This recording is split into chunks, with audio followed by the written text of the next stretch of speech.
Okay, we are going on to the next discussion on page 59. Continuing with the imagery pointed out in note 14 to 16, what do you think is the missing link between N15 and N16? Now, N14 on page 59, analysis of the word Santapetabam. Literally, it means is to be made to stand properly. If you look up at page 58, on the left column, highlighted words, the first sentence, the first highlighted sentence says, Katang nuk ho awuso, chitang santapetabam. Can you see that? And it's translated as, how, friend, is the mind made steady? Okay? So here it is translated as made steady, but actually the literal translation is made to stand properly. Similarly, he says, the next line says, Katang chittang sanisadetabang. Translated as, how is the mind made to settle down? But literally, sanisadetabang means to be made to sit properly. Okay?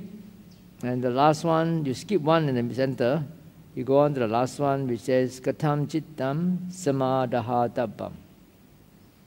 How is the mind made composed? Now, the literal translation of that, we see, would be to be brought and placed properly. Okay? So actually, looking at the literal translation, the imagery is that of postures. Right? So one can assume that the mind was not standing before that. It was probably running around or moving or walking about. So you try to make it stand properly. And then you try to make it sit properly. Can you see that? So what does that mean? You know, there's the imagery is the imagery of postures. You know, from walking or running, then you stand. From standing, you sit. So this is showing that there is more stability of the mind, right? Then after that, there's one where it says, how is the mind to be made unified? How to unify the mind?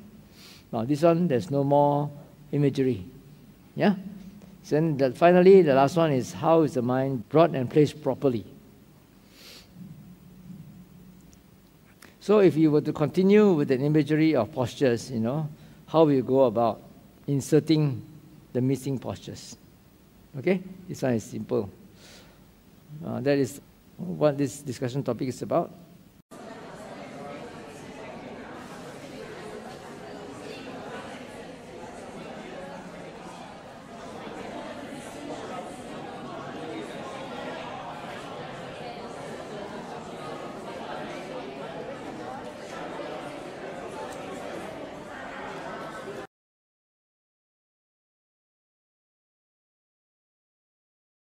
The sutta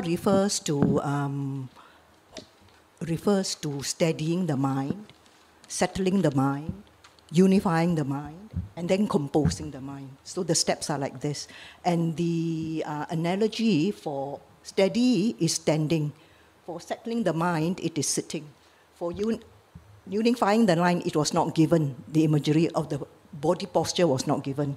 And for composed, the imagery is, the simile is brought and placed properly. So if you look from the top and you go down, when you do your meditation, you have standing meditation, you have sitting meditation, and then what follows after that is lying. So it's lying down. Okay, Saru. See? That's right. That's the last one is compose, means go to sleep. Compose is go to sleep. Yeah. Okay. So sleep mindfully, right?